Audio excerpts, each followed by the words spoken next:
Bonjour à tous. Alors, vive la patouille, l'ABC de la relation sensorielle à la nature, ou pourquoi il est important que les enfants, et en particulier les tout petits, aillent dans la nature. Alors, je vais vous proposer la découverte d'étapes sensorielles, 4 étapes. La première, toute première, c'est apprivoiser la matière. C'est-à-dire que l'enfant, dans les débuts de sa vie, dans le contact avec ce qui l'entoure, il va souvent commencer par goûter, toucher, caresser. Il a besoin d'apprivoiser cette matière, de se l'approprier par ce contact tactile. Et puis, très vite, il va commencer à la bidouiller, c'est-à-dire à expérimenter, la déchirer, la froisser, la malaxer, pour sentir les capacités de cette matière. Ça se fait tout naturellement. Et puis, au bout d'un moment, il va mélanger les éléments entre eux, les assembler, les combiner, utiliser des outils pour les transformer. Donc, il a besoin de changer cette matière pour aller au-delà.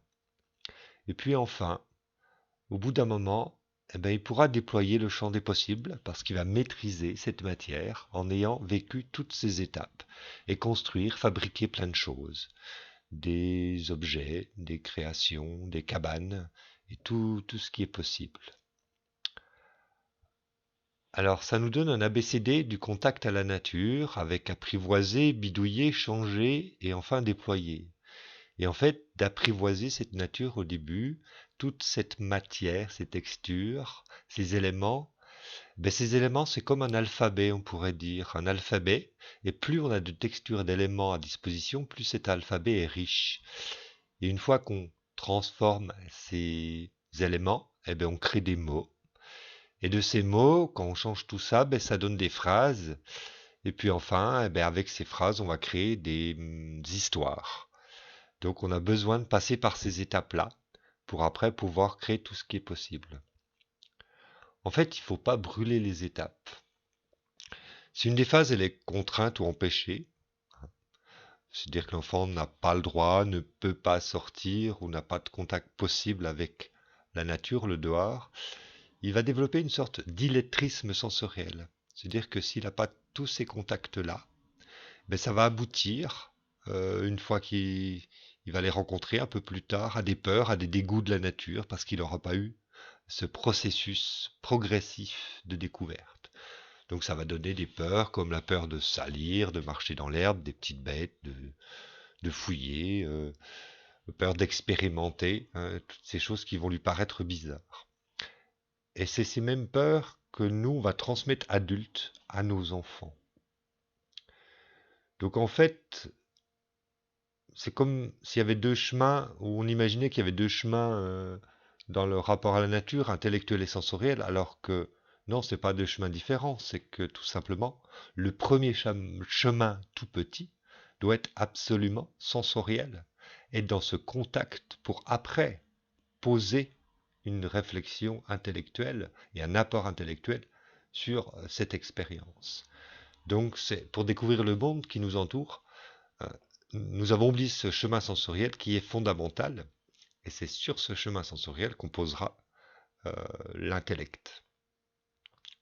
Donc si je prends l'exemple de la mousse, à l'école, plus tard on va apprendre la mousse en termes techniques, hein, avec des mots compliqués, ça peut même faire un peu peur, mais évidemment c'est logique de passer à cette étape si on a eu ce rapport direct physique avec la mousse auparavant étant petit, mais si on n'a jamais eu ce lien, ça va pas avoir vraiment de sens et ça va être compliqué de saisir euh, ce genre d'image.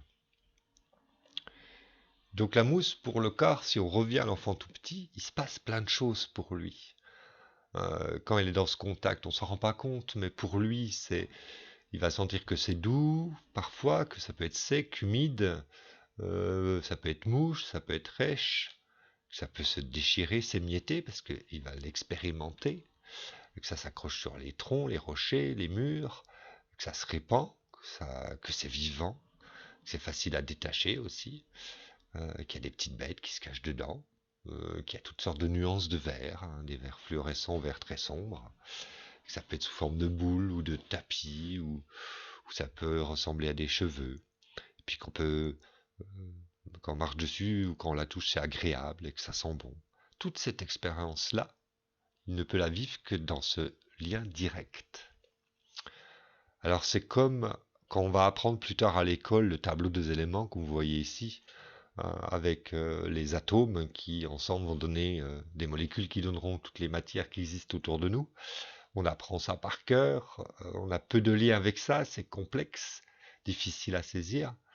Ben, évidemment, si on n'a pas saisi au sens propre du terme la matière avant de la saisir intellectuellement, ça va être compliqué. Je vous propose un autre tableau des éléments qui pourrait être pour les tout petits avant cela. C'est les éléments sensoriels. Je me suis amusé à mettre toute une diversité de termes comme ça, sensoriels et même émotionnels. On peut avoir des éléments qui sont instables, parce que dans la nature, il y a des éléments instables, contrairement au dedans, on verra.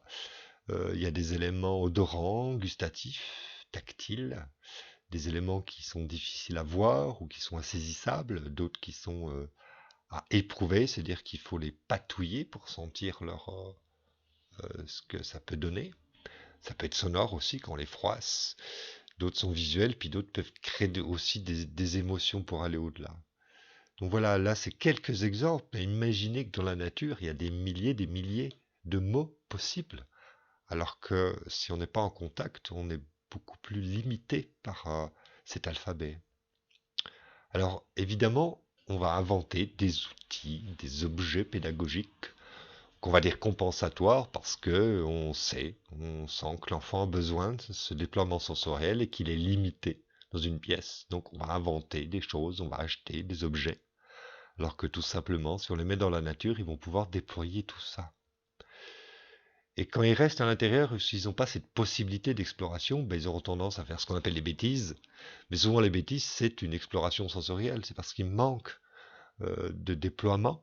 Donc, ils vont déchirer, ils vont crayonner pour découvrir tout ça. Hein. Ça fait penser à ces enfants quand on leur offre des cadeaux à Noël qui vont déchirer le papier et qui vont vraiment avoir besoin de cette expérience-là. Et délaisser le cadeau, on va être un peu déçu. Mais les tout petits ont besoin vraiment d'éprouver la matière. Hein, c'est exactement pareil quand ils patouillent les pattes. Il se passe au niveau des sens énormément de choses pour eux. On peut les disputer parce qu'ils vont se salir, mais pour eux, ils vont découvrir que c'est mou, que c'est humide, que ça glisse, que ça colle, que ça se découpe en petits bouts, que ça a une drôle d'odeur, que ça pendouille et que ça gigote, que ça fait du bruit, qu'on peut même les lancer. Voilà, c'est toute une exploration qui va déployer leur perception sensorielle. Donc on peut voir, en tout cas les tout petits voient le monde par les sens. Et on peut là, je vous propose un jeu où au lieu de donner des termes techniques pour identifier des éléments, je vous donne des mots qui ont du sens, c'est-à-dire qui sont sensoriels. Donc à vous de trouver les mots. Si je vous dis pour commencer léger, dufteux, doux, opaque, issu du vivant, à quoi pensez-vous? Vous essayez de deviner de quel élément je veux vous parler. Je vous laisse quelques instants. Donc c'est une plume, je ne sais pas si vous avez trouvé. Et maintenant que vous avez compris le jeu, si on continue, dur ou mou, malléable, humide ou sec et odorant, qu'est-ce que ça peut être? Eh bien là, c'est de la terre. Ensuite, long, cassant ou solide, dur et fibreux. Un bâton. Dur, roulant, compact et petit. Eh bien là, c'est un caillou. Ensuite, plat léger, vert, puis jaune, puis marron, vivant. C'est une feuille. Et pour finir, fragile, lisse, beau, spiralé et creux. Eh bien, nous avons la coquille d'escargot. Donc voilà un petit exemple de relation qu'on peut imaginer chez les tout petits, en premier lieu avec les éléments, avec les choses, avant que ça soit intellectuel. Donc, ce que nous disent les neurosciences, pour trouver aussi ou pour donner des arguments. En fait, l'enfant est né avec quelques 100 milliards de neurones dans son cerveau. Hein. Et il développera au cours de ces 5 premières années 1 million de milliards de connexions synaptiques. C'est les liens entre les neurones, contre seulement 300 milliards pour l'adulte. Ça veut dire que le cerveau en grandissant ne gardera en effet qu'un tiers de cette somme phénoménale de synapses. Il va en effet ne conserver que les connexions les plus souvent utilisées. Donc c'est pour ça que tout petit, il va nourrir, pour construire son réseau neuronal, il aura besoin d'exploration intense. Et s'il est en contact avec tout cet alphabet sensoriel diversifié qu'est la nature, il va développer énormément de connexions. On l'a découvert avec des souris. En fait, un environnement riche et diversifié, ça rend plus intelligent. On l'a testé avec des souris. On a même des souris, on les a fait faire des labyrinthes et les souris dans des espaces beaucoup plus complexes avec beaucoup de matériaux diversifiés avaient tendance à mieux résoudre les problèmes que celles qui étaient dans des milieux aseptisés. Hein. Là, j'ai deux exemples de phrases de professeurs qui ont étudié tout ça avec des souris. Hein. Le cerveau des souris les plus aventureuses, qui exploraient plus leur environnement, produisait davantage de nouveaux neurones que celles qui étaient plus passives. Cela laisse penser qu'un environnement riche et stimulant dope le développement de l'individu et de son caractère unique. Donc plus on a une diversité de choses autour de nous, plus ça rend intelligent. Alors ça pourrait être l'argument pour les adolescents de dire si c'est, comme on dit, le bordel dans sa chambre, c'est qu'il y a plein de choses, donc ça rend intelligent. Je ne sais pas si c'est un bon argument, mais en fait une diversité, et encore plus dans la nature, rend intelligent, parce que ça démultiplie les expériences et les sensations. Et là, eh ben, on va de plus en plus vers quelque chose d'aseptisé. Avec la technologie, on offre de plus en plus aux tout petits des écrans plats. Et là, c'est vraiment dommage parce qu'au niveau sensoriel, au niveau des sensations au bout des doigts, c'est juste une vitre froide et plate. Même si derrière, il y a des jeux soi-disant pédagogiques, ça va pas développer justement tout ce champ de synapses, de connexion avec les neurones pour l'enfant. Et on est en train de découvrir aujourd'hui que ça pose des problèmes même de développement pour ces enfants. Alors même sans ces technologies, dans une pièce, quand on a des enfants qu'on les garde dans une pièce, en fait, la diversité des textures, elle est limitée. On a essentiellement du plastique. Un plastique qui est froid, lisse, quelquefois un peu du bois, mais ça reste stable comme objet. En tout cas, les objets qu'on a dans une pièce n'évoluent pas. On ne veut pas qu'ils évoluent, on ne veut pas qu'ils s'usent. Donc ils gardent leur stabilité. L'enfant ne découvre pas l'évolution d'un objet, dans sa transformation naturelle. Et il ne doit pas les transformer lui-même. Il ne faut pas qu'il les casse, il ne faut pas qu'il les déchire, il ne faut pas non plus qu'il les lance. Il ne faut évidemment pas qu'il les brûle. Mais voilà, ça va limiter son développement sensoriel. Alors que dans la nature, il y a des centaines et des centaines de textures en plus. Donc ça donne un alphabet beaucoup plus complexe. Les éléments sont changeants en fonction de la météo, du temps, en fonction de la lumière. Ça va changer la densité, la couleur, la forme des éléments. En fonction du temps qui passe, les éléments vont s'user. On va voir ces transformations. Et ces éléments, on peut soi-même les transformer. L'enfant peut les déchirer, les mettre en poudre, les casser, les mettre en petits bouts. Donc il va pouvoir passer de l'alphabet au mot, à la phrase, pour après créer son histoire en faisant des petites cabanes, en faisant des éléments, en faisant des choses. Et là, il va développer toute une créativité, parce qu'il se sera appuyé sur cette expérience sensorielle. Donc on peut aussi créer des jeux sensoriels pour favoriser ça et revisiter notre alphabet si on a eu peu, même adulte, ça peut être très sympa de revisiter son alphabet sensoriel. Là, ce que je vous propose, c'est par exemple des petites étiquettes où on écrit mou, dur, par exemple, ou bruyant, silencieux, clair, sombre. Et on offre aux enfants une étiquette, ils peuvent être seuls ou par petits groupes. Ils doivent aller dans la nature rechercher deux, deux matières en fonction de ce qui est écrit dessus. Donc mûr, dur et mou, par exemple, sec et mouillé. Donc ils partent et dès qu'ils ont trouvé l'élément, on leur donne un nouveau papier et retournent rechercher. Ça, les enfants adorent faire ce genre d'exercice, ce genre de jeu. Évidemment, il faut qu'ils sachent lire, bien sûr, et leur donner ces petits papiers. Vous pouvez même rajouter d'autres papiers si vous voulez. Là, je vous ai donné quelques exemples. Mais en vous inspirant du tableau des éléments sensoriels, vous pouvez compléter et en mettre d'autres. Vous verrez, c'est très sympa.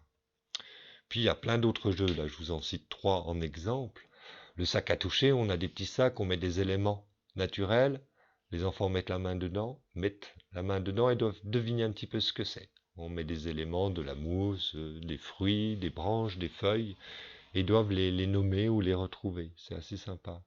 Chemin sensoriel aussi au sol. On va poser des éléments, faire un chemin d'éléments. Et puis on peut proposer aux personnes, aux enfants, de se déplacer pieds nus et pour ressentir ces différents éléments. On évitera de mettre des choses qui piquent trop quand même. On peut leur tenir la main aussi et découvrir ça, c'est très sympa aussi. Et puis l'auto des matières, pour finir comme exemple, on pose au sol une sorte de tableau, on va mettre des éléments naturels, des matières, et puis dans chaque case, ben, l'enfant voit un élément et doit partir dans la nature autour, retrouver ces mêmes éléments et les reposer à côté.